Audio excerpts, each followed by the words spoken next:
안녕하십니까, 김대한입니다. 오늘 질문 주신 거는 알렉스 페레이라 선수에 대한 질문입니다. 갓대원 형님, 알렉스 페레이라도 평생 스탠딩만 해온 순수 타격가인데 뒤늦게 MMA에서 대성하게 된 건 어떻게 해석할 수 있을까요? MMA에 대한 타고난 재능이라고 봐야 하나요? 준비 기간이 길었나요? 살짝 언급해 주시면 영광하겠습니다. 좋은 얘기를 해주셨고요.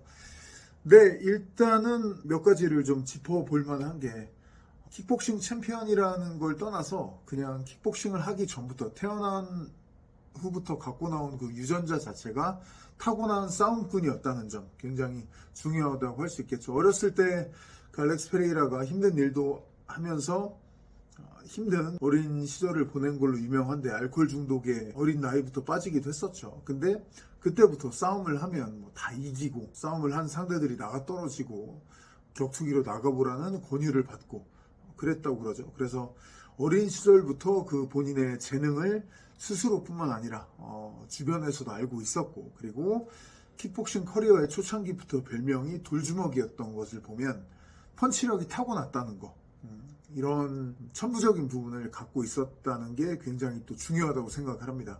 이게 제가 늘 말씀드리는 거지만 복싱이든 킥복싱이든 뭐 산타든 그런 펀치를 쓰는 타격기, 무술을 한다고 해서 어떤 선수가 갖고 있는 펀치력 자체가 완전히 는다고는 저는 생각 안 해요. 늘지 않습니다. 펀치력이 는다기보다는 때리는 요령 같은 게 생기고, 제가 늘 강조드리는 상체 회전 같은 것을 풀로 해서 세게 때리는, 파워를 살리는 그런 요령들이 생깁니다. 하지만 그런 것들을 다 살린 후에 나오는 파워 자체를, 아예 그 자체를 늘려버리는 거는 더 잘 때리게 되는 기술로서가 아니라 펀치력 자체를 늘리는 거는 저는 어렵다고 생각해요. 페레이라처럼 거한이라고 해도 누구나 다 그 거한은 이 정도의 펀치력을 갖고 태어난다, 이렇게 정해진 게 아니거든요. 그런 신체 조건을 갖고 태어난 사람들 중에서도 다 달라요. 그 펀치력이 어떻게 갖고 태어나는지. 페레이라는 거기서 그런 펀치력뿐만 아니라 맞추는 센스, 이런 걸 다 갖고 태어난 사람이죠.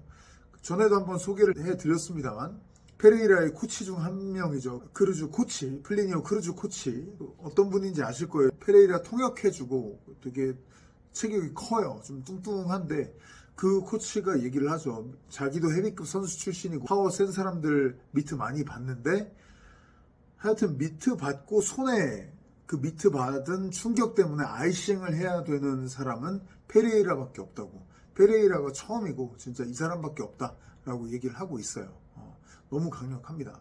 또 킥복싱 그 글로리의 두 체급 챔피언이었다는 점 당연히 그 기술적으로 중요하지만 그런 타격 스타일 자체가 종합격투기에 맞는 스타일이었다는 점도 상당히 중요합니다. 늘 말씀드리지만 킥복서라고 해서 누구나 MMA 쪽으로 넘어와서 그 타격을 구현할 수 없어요.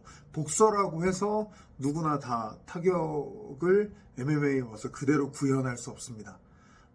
가장 근본적으로는 복서라고 치면 손이 얼마나 안 다치는지부터 출발해서 수많은 변수들이 있습니다. 예를 들어 마이크 타이슨은 마이크 타이슨대로 MMA로 왔을 때 장단점이 있는 거고, 조지 포먼은 또 포먼 그대로의 장단점이 있는 거고, 근데 결과론적으로 들리실 수도 있겠습니다만 페레이라의 과거의 영상들을 보시면 제가 전 영상에서도 설명드렸죠. 입식격투기 팬들에게 많이 익숙한 그런 스타일은 아니에요. 종합격투기에서 써먹을 만한 그런 스타일을 갖고 있다는 점도 중요하고요. 그리고 종합격투기의 훈련 기간이 상당히 길었다는 점도 중요합니다. 2015년 10월에 종합격투기 데뷔전에서 패배를 했어요. 그러면 좀 짧게 잡는다고 해도 2015년에 10월에 첫 경기를 했으니까 그러면 2015년 4월이든 5월이든 시작을 했다고 해도 그렇게 좀 준비 기간을 길게 안 잡고 나갔다고 해도 상당히 일찍 시작한 거죠. 2015년 10월에 종합격투기 데뷔전을 그래서 치렀지만 패배를 했고 2016년 1월과 5월에 2연승을 거둡니다. 8개월 정도 되는 기간에 3번의 종합격투기 시합을 치르고 또 훈련을 쭉 한 건데 그 다음에 4년 반의 공백을 가져요. 이 알렉스 페레이라가 킥복서로서는 활약을 했지만 종합격투기 선수로서는 공백을 가지는데 근데 페레이라가 여기에 대해서 얘기를 해요. 킥복싱 커리어가 완전히 좀 만개를 하면서 그쪽으로 집중한 것도 있지만, 근데 정글 파이트의 프로모터인 발리드 이즈마이우 프로모터가 선수들을 이용하는 게 너무 싫었다. 그래서 MMA 쪽에 약간 신물이 났다. 이랬다는 얘기를 했어요.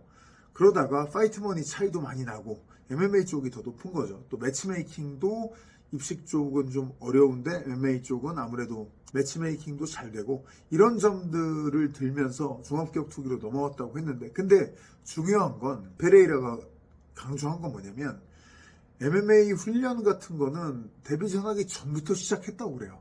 어느 정도 전부터 뭐 2013년이다 14년이다 딱 얘기하진 않았는데, 그 전부터 데뷔 전부터 시작을 했고, 그리고 공백 기간 동안에도 계속해서 그래플링을 훈련했다고 그래요.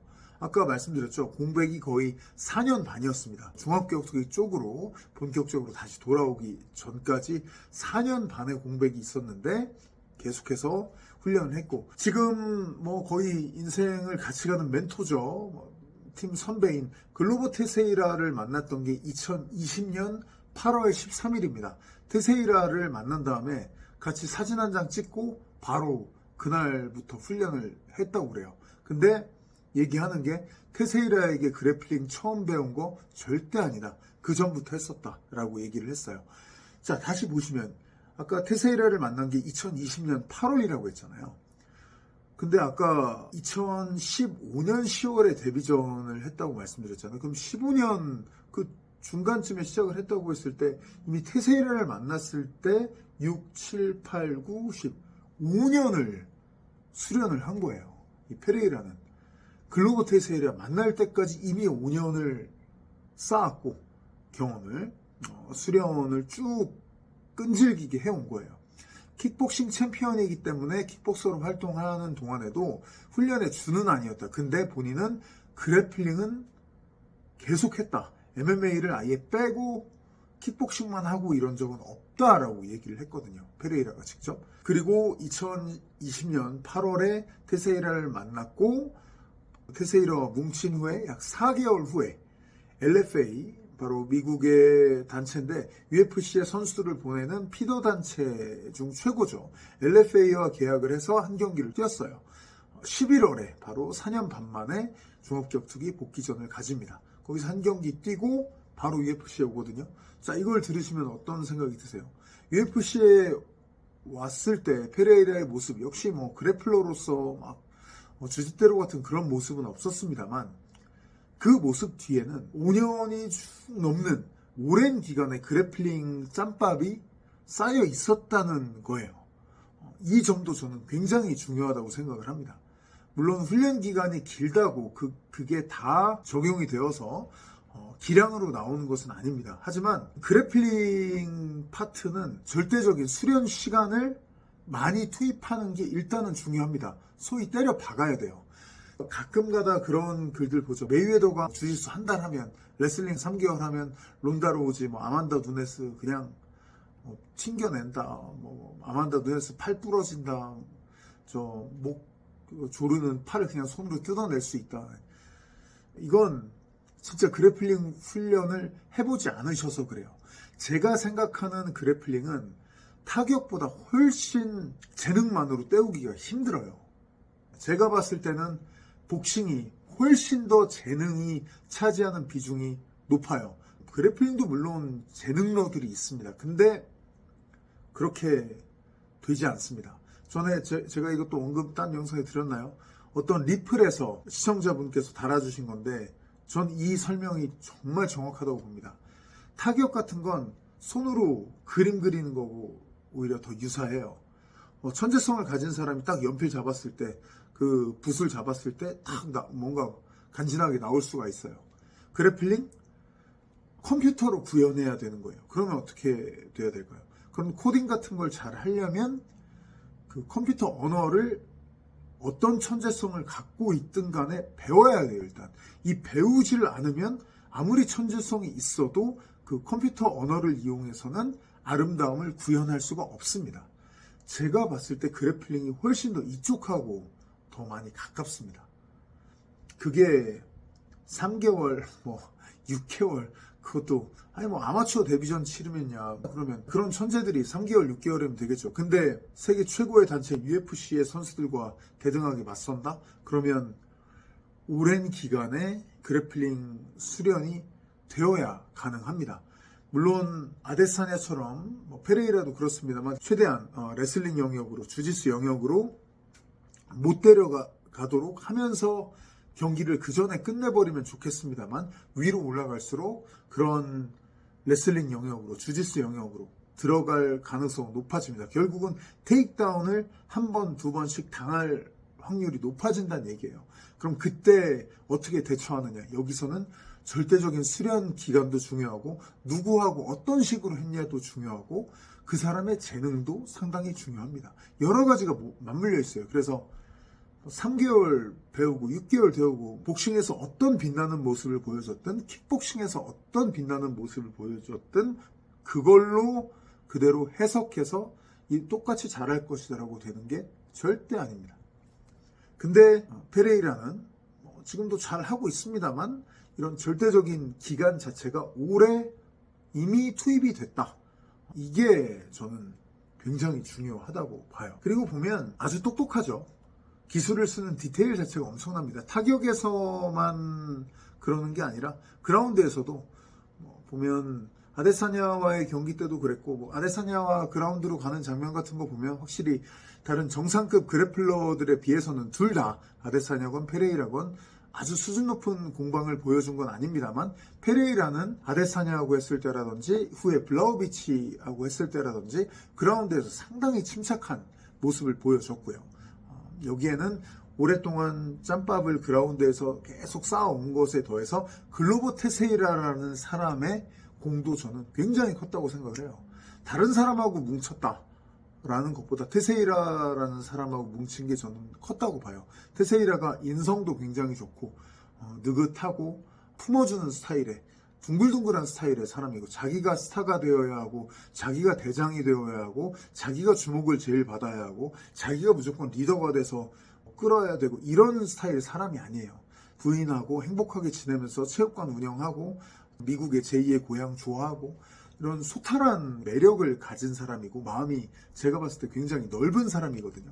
그러면서 페레이라가 테세이라에게 펀치를 킥을 배운다기보다는 테세이라가 잘하는 그래플링 영역을 배웠겠죠. 근데 테세이라가 전성기 때 보면 두 개의 패턴을 갖고 있어요. 첫 번째가 투훅으로 대표되는 펀치 패턴, 펀치로 상대방을 잠재우는 이 패턴을 갖고 있는데 지금 페레이라가 펀치력이 강한 거를 여러 차례 언급드렸지만 테세이라도 전성기 때 펀치력이 어마어마하다는 소리를 들었던 사람이에요. 근데 존 존스에게도 지고 앤소니 존슨, 구스타프선 이런 사람들한테 지고 이 게임 말고 아까 게임이 두 개가 있다고 말씀드렸잖아요. 약간 단순한 투박한 펀치 게임 말고 두 번째 게임 그래플링 특히 아웃사이드 싱글 같은 거 잡아서 끌고 누르려고 했다가 뽑고 그라운드에서 상위 포지션에서 압박하면서 때리고 파운딩으로 치거나 특기는 암트라이앵글 이 포지션도 이 게임도 상당히 투박하고 단순해 보입니다만 선이 굉장히 굵은 거죠. 두 게임 다. 펀치로 스탠딩에서 타격을 하는 게임, 그라운드에서 상대방 상위 압박하는 게임. 이 두 개가 선이 굉장히 굵은데 딱 갖춰져 있는 사람이었어요. 테세이라는. 근데 특이하게도 나이가 들었는데 오히려 전자보다 타격 게임보다 후자인 그래플링 게임이 체력이 훨씬 많이 필요하거든요. 근데 저하고 동갑인 테세이라가 제가 보기에는 각성을 해서 야 이거 내가 진짜 챔피언 한번 해보려면 이제 조금 파워는 여전한데 스피드도 좀 떨어지고 반응 속도도 안 나오고 하니까 그래플링 쪽으로 가야 된다. 물론 센스도 있고 다 좋습니다만 엄청난 노력이 뒷받침이 됐을 거예요.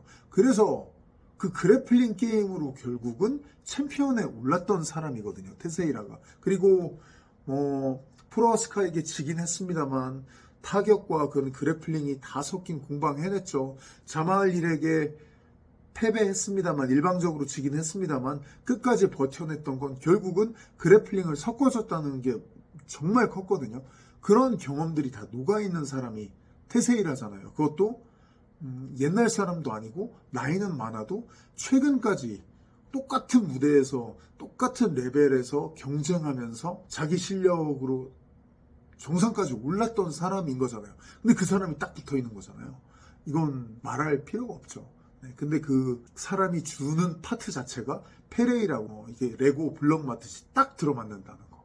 이 점도 저는 너무 중요하다고 생각을 합니다. 사람은 뭐 누구나 그렇듯이 다른 뭐 사업에서도 그렇고 회사 생활에도 그렇듯이 사람은 사람과 일하는 겁니다. 혼자 할 수 있는 건 없어요. 그래서 사람과 사람이 만나는 거, 어떤 사람과 뭉치느냐, 어떤 사람과 만나서 파트너가 되느냐, 함께 평생을 가느냐, 이거 전 되게 중요하다고 생각하거든요.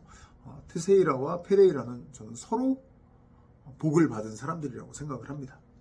그리고 마지막으로 확실히 뭐 이런 점도 페레이라 팬분들은 싫어하실 수도 있습니다만 저는 이 부분도 확실히 인정하는 게 UFC의 아주 적절한 매치메이킹도 이제까지 잘 들어왔어요. 근데 여기엔 합당한 이유도 있죠. 왜냐하면 페레이라가 막 떠오를 때 아데사냐라는 이스라엘 아데사냐라는 그 제왕이 너무 오랫동안 미들급의 맹주로 군림을 해왔고 그 맹주를 위협할 만한 도전자들이야 늘 있는데 UFC는. 근데 UFC 단체 입장에선 경기가 실력이 서로 비슷하고 이런 것도 중요하지만 돈을 벌어야 되잖아요. 근데 팬들한테 딱 내놨을 때 매력적인 카드가 좀 없었거든요. 로버트 휘테커와의 뭐 3차전 같은 거는 아데사냐가 계속 휘테커는 인정하나 돈이 좀 안 된다. 그걸 누가 보고 싶어 하냐. 이런 식이었고 근데 그 밑에서 올라오는 사람들은 아데사냐에게 정리당하든가 휘테커에게 정리당하든가 이런 판국이었기 때문에 근데 갑자기 거기서 아데사냐와 드라마, 영화에서 볼만한 인연을 가진 페레이라가 UFC에 와서 그래도 연승행진을 거두면서 올라오고 있던 거잖아요. 그러니까 타격과 스타일에 웬만하면 진짜 작전에서 테이크다운 레슬링 그렇게 믹스를 해도 절대 코치 말 안 듣고 자기 타격하는 션 스트링랜드를 붙여줬던 거고 거기서 페레이라가 또 해냈고 그 다음에 또 아데사냐와 드라마를 만들었고 라이트 헤비급으로 올라왔는데 얀 블라우비치, 유리 프로하스카, 자마알 힐 결국은 타격 스타일이 진한 사람들과 쭉 매치메이킹이 된 거거든요. 물론 챔피언에 오른 다음에는 어쩔 수 없는 겁니다만 스트링랜드와의 매치업이라든지 그리고 이 블라우비치전, 프로하스카전, 자마알 힐전 이 선수들이 다 위쪽에 있긴 했습니다만 여튼 이런 사람들과 붙었다는 것 자체도 저는 페레이라에게 행운이었다고 봐요. 블라우비치가 이 중에서는 그나마 그라운드에서의 강점을 갖고 있는 사람이라고 생각을 하는데 근데 블라우비치에 대해서 제가 해설을 할 때도 말씀드리곤 합니다.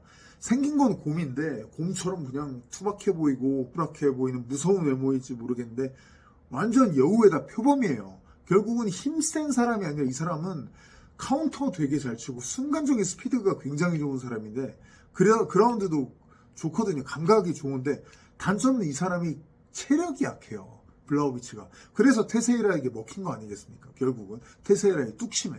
그러다 보니까 페레이라를 그라운드로 몰고 왔을 때 끝내지를 못하면 그래도 뭔가 파고들 만한 틈을 갖고 있었거든요. 네. 이런 점들을 봤을 때 매치메이킹에서도 이게 UFC의 의도였든 어쨌든 간에 이제까지는 순항을 할 만한 이거는 이번에 암초다. 큰일 났다. 이번에 우리 침몰한다. 이런 식으로 아예 이건 큰일 났다라고 생각이 될 만한 사람은 아직까지 페레이라에게 일단 던져지진 않았었어요. 저는 이 점도 역시 중요하다고 생각을 합니다. 근데 확실한 거 그럼 페레이라는 쉬운 사람만 주워 먹었냐? 절대 아니죠. 프로하스카도 여러분 그래플링 얼마나 센지 테세이라와의 경기 때도 나왔었고 블라우비치도 그래도 아데사냐를 눕혀놓으면서 자기가 이긴 사람 아니겠습니까? 이런 사람들을 다 결국은 넘어서서 현재의 위치에 왔다는 거는 또 페레이라의 대단함이 있는 거고요. 다만 매치메이킹 자체도 분명히 전 영향이 있었다는 점을 마지막으로 덧붙이고자 합니다. 네. 여기까지 오늘 영상 말씀드리겠고요. 감사합니다.